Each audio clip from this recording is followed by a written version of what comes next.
The battle bus was shaped like a giant spaceship and blasted default dance music at 200 decibels. I regretted every life choice that led me here. A kid next to me was doing the floss. He'd been doing it for 6 minutes straight.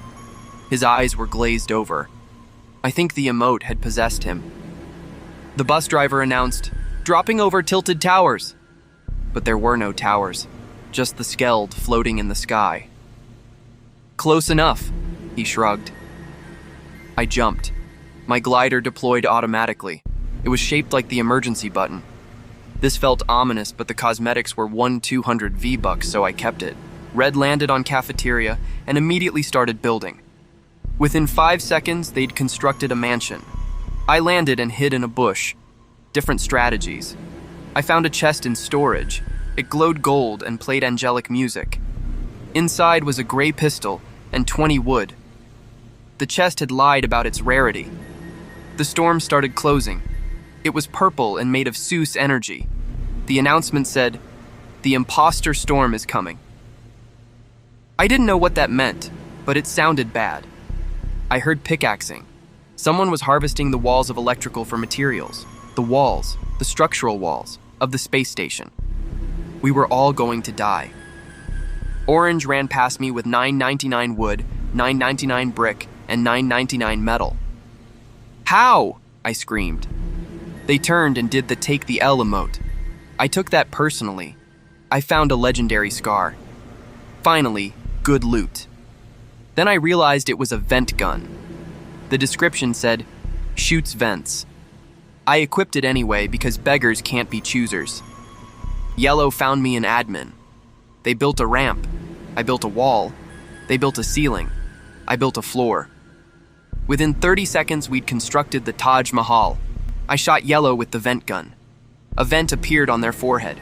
They looked confused. Then they got sucked into their own head. The kill feed said, "Cyan eliminated Yellow with headshot, vent." I got 50 shield from the kill. It was slurp juice, but the flavor was betrayal and tears. Tasted like blueberry. I drank it while doing the default dance. Honor demands it. The zone forced everyone into medbay.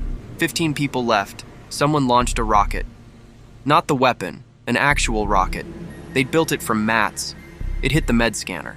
Ironic. Green was camping in a 111 box made of metal. They had a legendary sniper. I had an idea.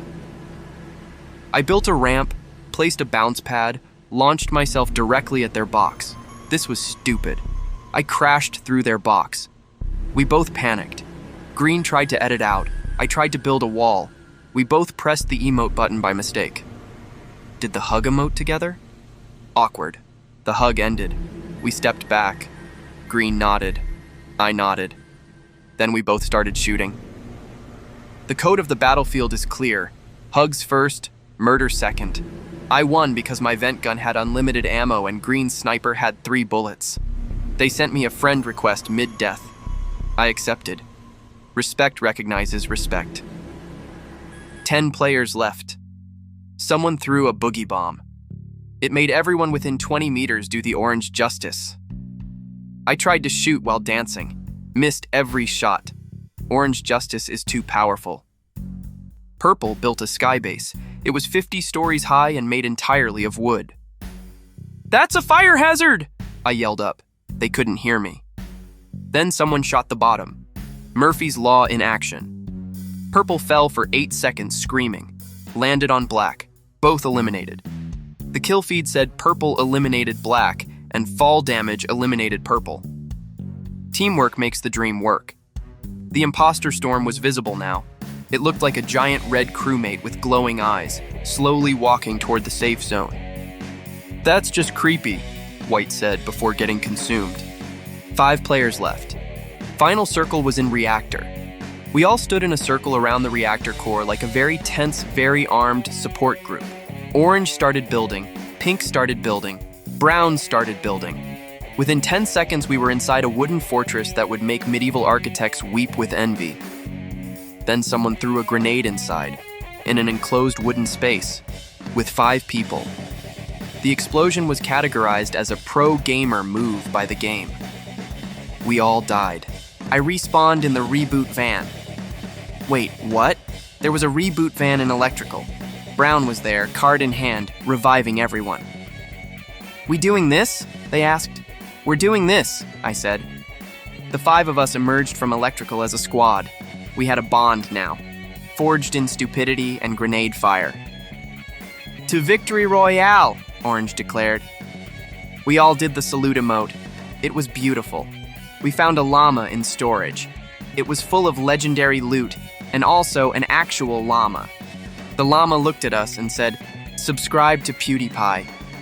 Then it exploded into rockets. 3 squads left. The final zone was the size of a vent. We couldn't all fit. Pink suggested we build up. We built a tower so high we could see the Fortnite island below.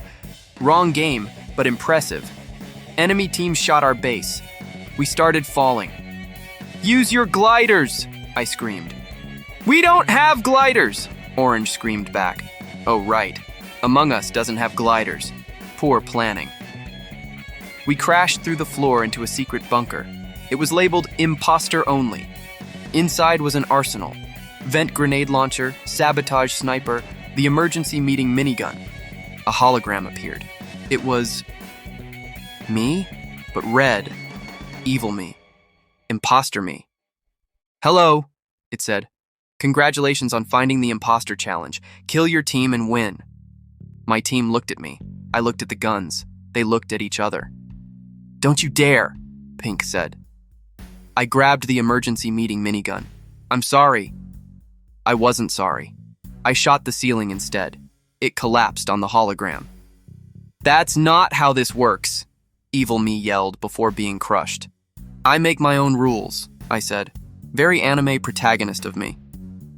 My team started clapping. Slowly at first, then faster. Brown started crying.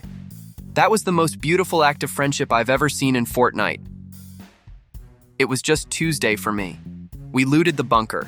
Everyone got a mythic weapon. Pink got a vent launcher that created portable vents.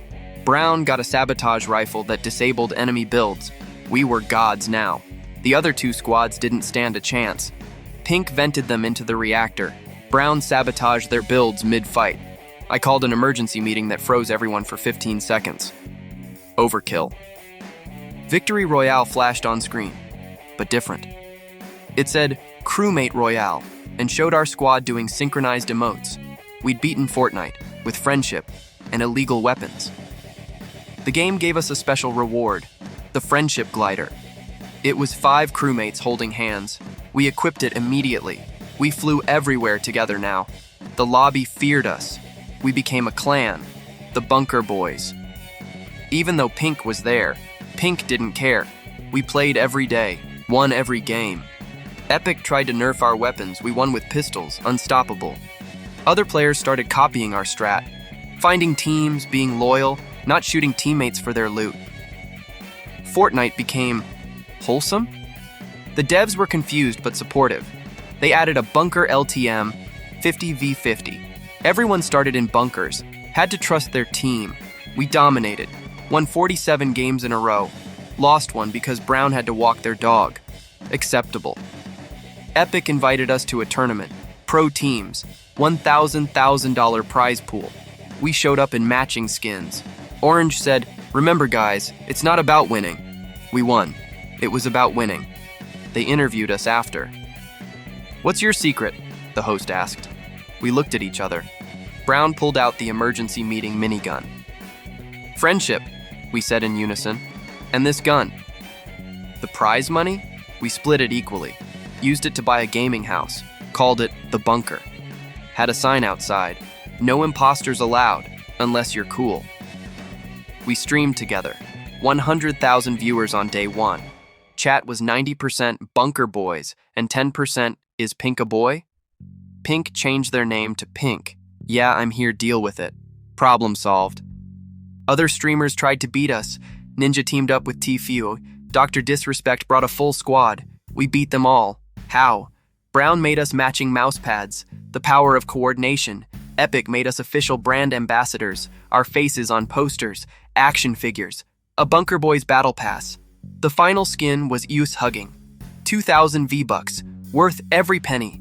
We taught classes. How to not shoot your friends 101. Advanced friendship building. Emergency meeting minigun safety. Students came from every server. Graduation rate, 100%. A year later, Fortnite crime was down 87%. Random squad fills were actually functional. Teamwork was the meta. The devs sent us a thank you card and a statue in Tilted. We'd won. But then, the Chapter 2 update hit. New map, new mechanics. Build up was replaced with build down. Everything we knew was wrong. Brown panicked. Pink cried. Orange stress ate slurp juice. I stood up. Guys, remember the bunker. We learned to trust each other when everything was chaos. This is just more chaos. We got this. They looked at me, then at each other, then nodded. We dropped into the new map, landed upside down, built sideways. Everything was wrong, but we adapted. Brown found a new bunker. Pink mastered reverse building. Orange was fine, actually. First game on new map, Victory Royale. How? We trusted the process, and also found another emergency meeting minigun, but mostly trust. The gun helped, though. New players asked us for advice. How do you stay together through every update? We thought about it. Find people who'll hug you after a boogie bomb, Brown said. Perfect advice. Epic invited us to design an emote. We created the Bunker Huddle, 5 crewmates hugging in a circle. It became the best-selling emote in Fortnite history. Friendship sells. They made a documentary, The Bunker Boys, A Fortnite Story. It premiered at actual film festivals. We walked the red carpet in Among Us costumes. Critics called it surprisingly touching. Other games tried to copy us. Apex added friend squads. COD added loyalty mode. We didn't mind. The more games promoting teamwork, the better. We'd started a revolution. On our 1000th win together, we did something special. Landed at the original bunker, sat in a circle, dropped all our weapons, just talked. About life, games, friendship, no shooting, just vibing. Then the storm came and killed us all because we forgot about the zone. We laughed the entire time. Brown said, worth it. We all agreed. That's when I knew. We'd won at more than Fortnite. We'd won at friendship. They put us in the Fortnite Hall of Fame. Not for wins, not for kills, for outstanding achievement in not shooting your teammates. We framed the plaque in the bunker. Kids in schools wrote reports about us. How the Bunker Boys changed gaming. We got invited to speak at universities. Brown gave a TED Talk. It was just 15 minutes of friendship tips, standing ovation. Epic created a museum exhibit, The Evolution of Teamwork in Fortnite. Our section had the original emergency meeting minigun and our matching mouse pads, preserved for history. We finally retired from competitive play. Not because we got worse, because new teams had learned from us. The game was better now, more friendly, more fun, mission accomplished. The bunker became a training ground for new squads. We taught hundreds of teams. Every season brought new students. We never charged a fee, just asked them to pass it on. Years later, someone asked, do you regret not betraying your team in that bunker for the easy win? We looked at our championship trophies, our lifelong friends, the gaming legacy we built. Nah, we said, we're good.